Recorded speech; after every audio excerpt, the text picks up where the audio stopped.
Good morning बच्चों, आज की ऑनलाइन क्लास में आपका स्वागत है। आज हम करेंगे बीए पार्ट 3 का होम साइंस का पेपर सेकंड।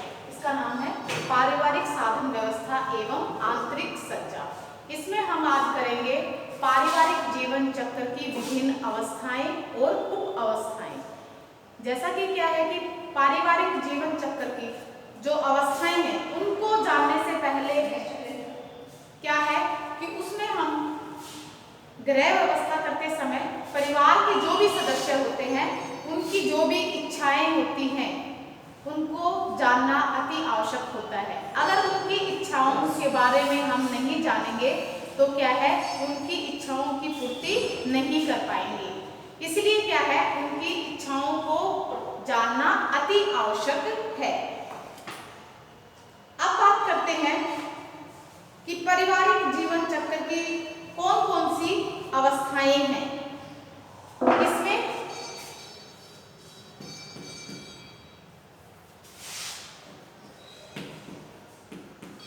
पारिवारिक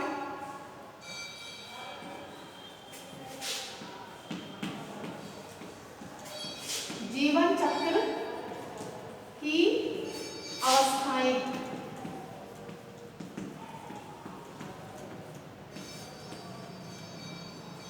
पारिवारिक जीवन चक्र की मुख्यतः 3 अवस्थाएं हैं। नंबर 1 है प्रारंभिक अवस्था। प्रारंभिक अवस्था। दूसरी है इसमें विस्तृत अवस्था। विस्तृत अवस्था या परिवार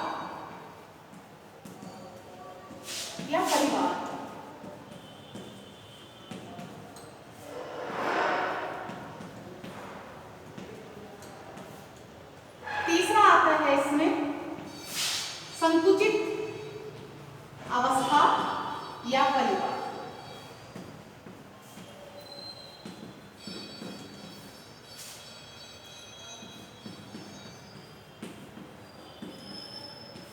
सबसे पहली जो अवस्था है इसमें क्या है, इसे प्रारंभिक अवस्था कहते हैं, जिसे क्या है स्थापत्य काल, जिसे स्थापत्य काल कहते हैं।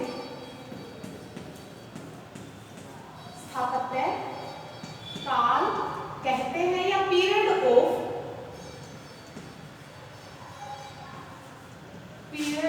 एस्टैब्लिशमेंट।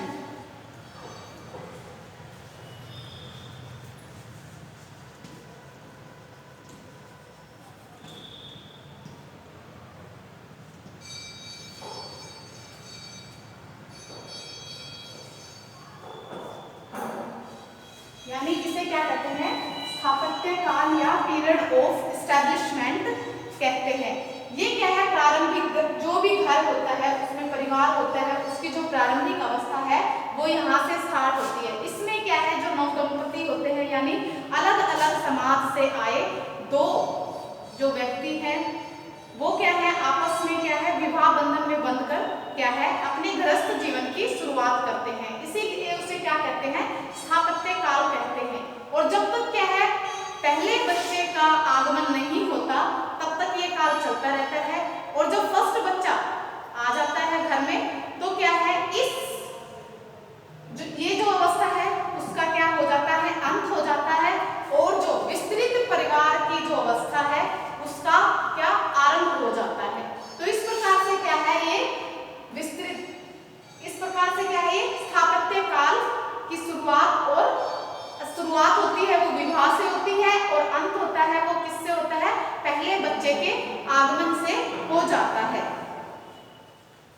इसी अवस्था में कार्य की आदतें, उत्तरदायित्वों का विभाजन और दीर्घकालीन लक्ष्यों आदि का निर्धारण किया जाता है। अतः वे भविष्य के लिए क्या है अत्यधिक बचत नहीं करते इसमें। क्यों? क्योंकि उसमें क्या है इसमें क्या है वो अत्यधिक भविष्य के लिए बचत करते हैं।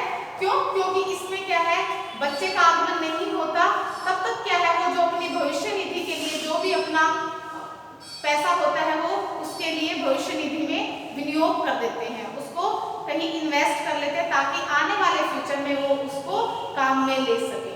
अब बात करते हैं हमारे दूसरी स्टेज की, जिसका नाम है द्वितीय अवस्था, जैसे कि विस्तृत परिवार, या इसे कहते हैं विस्तृत परिवार की अवस्था, इसे वृद्धि की अवस्था भी कहते हैं, इसे वृद्धि की अवस्था भी कहते हैं। वृद्धि की अवस्था भी कहते हैं या पीरियड ऑफ ग्रोथ भी कहते हैं, period of growth, period of growth कहते हैं। इसमें क्या होता है, इस अवस्था में सर्वाधिक क्या है, विस्तृत परिवार का क्या है, विस्तार होता है। और इसमें क्या है, इसका जो आरंभ जैसे बताया था, प्रथम शिशु के आगमन से क्या है, इस अवस्था का आरंभ हो जाता है।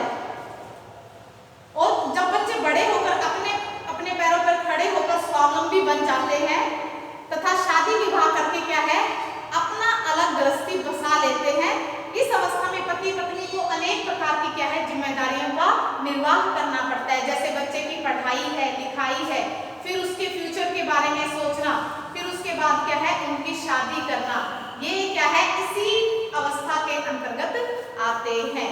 तो ये क्या है, इसमें माता पिता की क्या है, इस अवस्था में महत्वपूर्ण भूमिका होती है। नवीन आवश्यकताओं के अनुकूल परिवर्तन लाना पड़ता है। इसमें पारिवारिक आवश्यकताओं की पूर्ति हेतु अधिक धन की जरूरत इस अवस्था में पड़ती है। समय की मांग भी क्या होती है, इस अवस्था में अत्यधिक होती है। धन के साथ ही अन्य साधनों की मांग भी क्या है, इसमें बढ़ जाती है। और भी साधन है उसमें, इसी में क्या है, सर्वाधिक उनकी क्या होती है, डिमांड होती है, यानी मांग होती है। विस्तृत परिवार की अवस्था है, सभी अवस्थाओं से अधिक लंबी एवं खर्चीली होती है, क्योंकि इसमें जो परिवार के सदस्यों की जो संख्या होती है वो मैंने बताया था एकांकीय या संयुक्त परिवार कहलाते हैं। इसमें क्या है, संयुक्त परिवार की संख्या है क्या है, ज्यादा होती है और एकांकी परिवार की कम होती है। और यह जो अवस्था है वो लगभग 20 से 25 वर्ष तक चलती है, क्योंकि क्या है, बच्चा आता है, वो उसकी पढ़ाई होती है, बड़ा होता है, जॉब करता है, फिर शादी होती है। तो इसमें क्या है, इसीलिए उसमें इसके लिए उसे 20 से 25 वर्ष उसके इसमें लग जाते हैं, इस अवस्था में।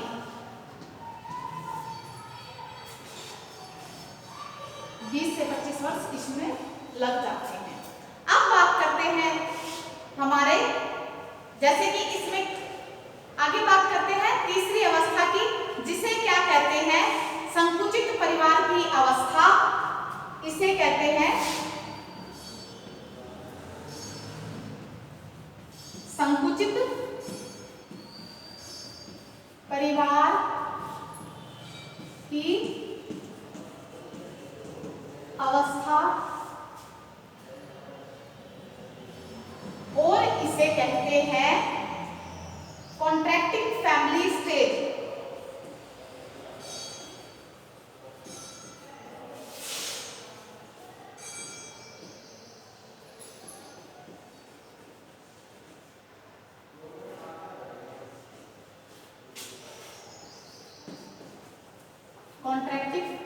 कॉन्ट्रैक्टिंग फैमिली स्टेज भी इसे कहते हैं इंग्लिश में। तो ये थी हमारी तीनों अवस्थाएं। इस अवस्था में क्या होता है कि इस अवस्था में माता पिता बच्चों को शिक्षा दीक्षा देकर क्या है, उनको योग्य बना देते हैं, और बालक आर्थिक दृष्टि से क्या है, स्वावलंबी बन जाता है। बच्चे माता पिता का घर छोड़कर क्या है, अब इस अवस्था में अलग हो जाते हैं, क्योंकि उनकी क्या है, शादी हो जाती है और वो अलग अपना घर बसाकर अपना पारिवारिक जीवन चलाते हैं। तो इस प्रकार से माता पिता अपने संतान के उत्तरदायित्व से लगभग क्या है, इस अवस्था में क्या हो जाता है, मुक्त हो जाता है। अब परिवार क्या हो जाता है, अब छोटा हो जाता है, तथा इसमें केवल 2 ही बच जाते हैं। कौन, वृद्ध दंपति जो होते हैं वो इसमें 2 ही बच जाते हैं।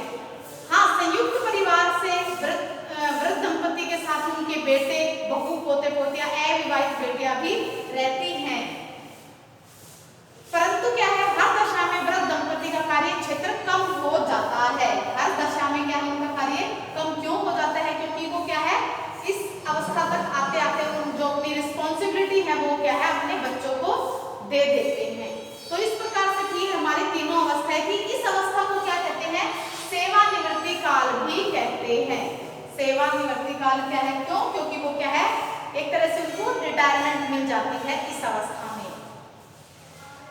अब क्या है, हमने इसमें बात करते हैं कि हमारी जो क्या है, मैंने बताया था कि हमारे परिवार को चलाने के लिए है पारिवारिक साधनों की भी आवश्यकता होती है।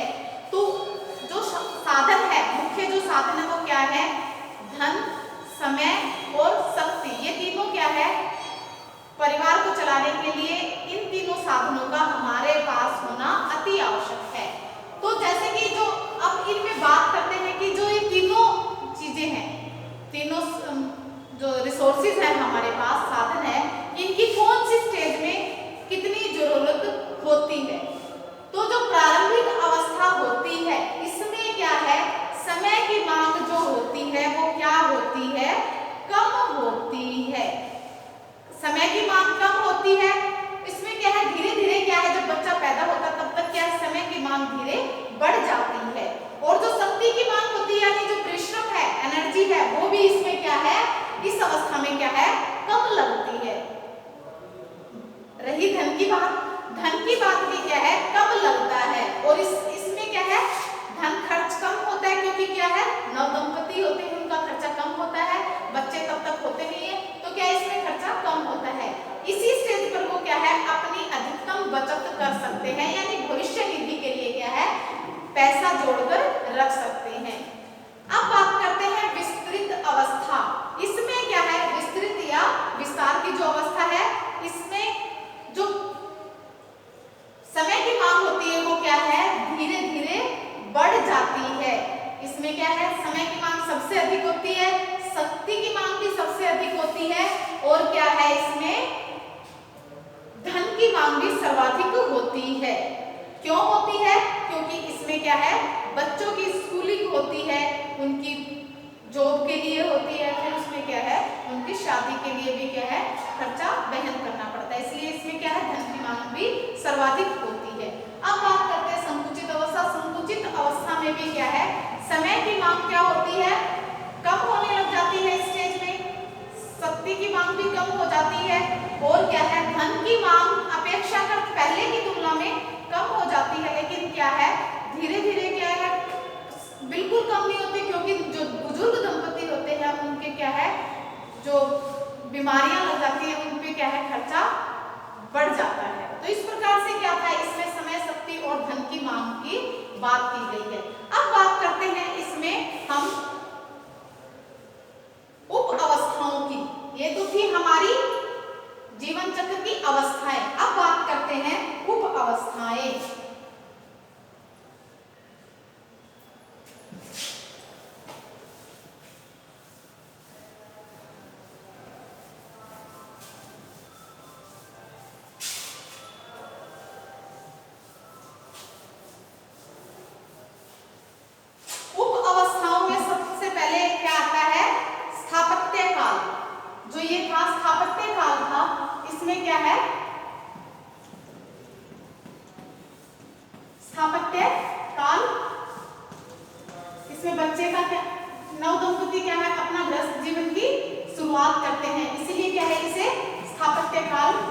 होता है। अब इसमें क्या होता है, दूसरी जो स्टेज होती है, इसमें क्या है, संतानोत्पत्ति एवं बच्चों का लालन पालन। इसमें क्या होती है, संतानोत्पत्ति और बच्चे का लालन पालन। जो बच्चों का पालन पोषण है वो इसमें किया जाता है।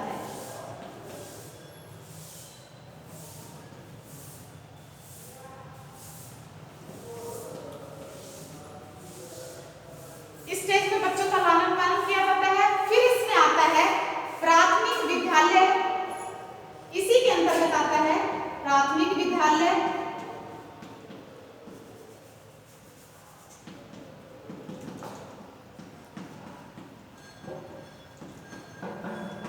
प्राथमिक विद्यालय आता है, बच्चे का क्या है, स्कूलिंग यहाँ से स्टार्ट होती है, उसे स्कूल में भेजा जाता है। फिर आता है उसका उच्च विद्यालय,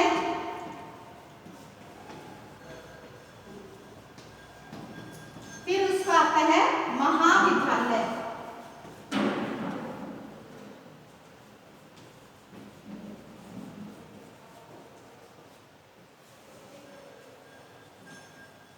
प्राथमिक हो गया, उच्च हो गया, महाविद्यालय इसके अंतर्गत आते हैं। ये जो चारों श्रेणी है इसी के अंतर्गत आते हैं।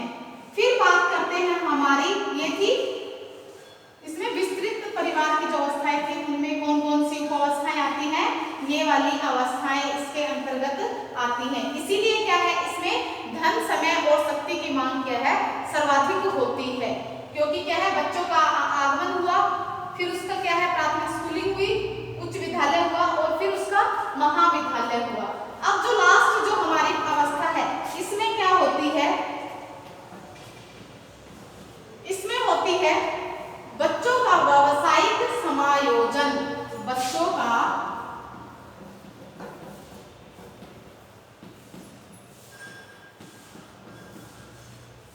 व्यावसायिक समायोजन, यानी वो क्या है, इस स्टेज पर क्या है, अपनी जॉब के लिए क्या है, प्रयत्नशील रहता है और उसे इस स्टेज में क्या है, जॉब मिल जाती है। अब हमारी लास्ट वाली जो स्टेज आती है इसमें, वो होती है सेवानिवृत्ति काल, यानी इससे पहले एक और है इसमें आर्थिक पुनर्नियोजन का काल। आर्थिक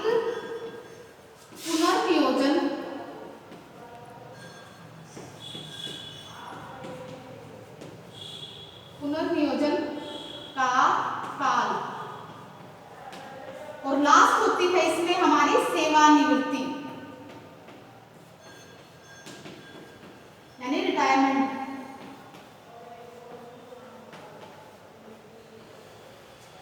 तो ये थी हमारी संकुचित जो अवस्था है, ये क्या है, सेवानिवृत्ति जो स्टेज, सेवानिवृत्ति काल है वो इसके अंतर्गत आता है। यहाँ पर क्या है, बुजुर्ग दंपति जो है उनकी रिस्पॉन्सिबिलिटी खत्म हो जाती है और वो क्या है, इस स्टेज पर आकर अकेला भी फील करने लग जाते हैं। तो ये थी हमारी तीनों अवस्थाएं। उसके बाद ये क्या थी, हमारी उप अवस्थाएं। तो ये था हमारा, इसमें मैंने बताया अवस्थाएं, फिर उप अवस्थाएं, और इन दोनों अवस्थाओं में क्या है, समय, धन और शक्ति की मांग। बाकी का नेक्स्ट हम अगली क्लास में करेंगे।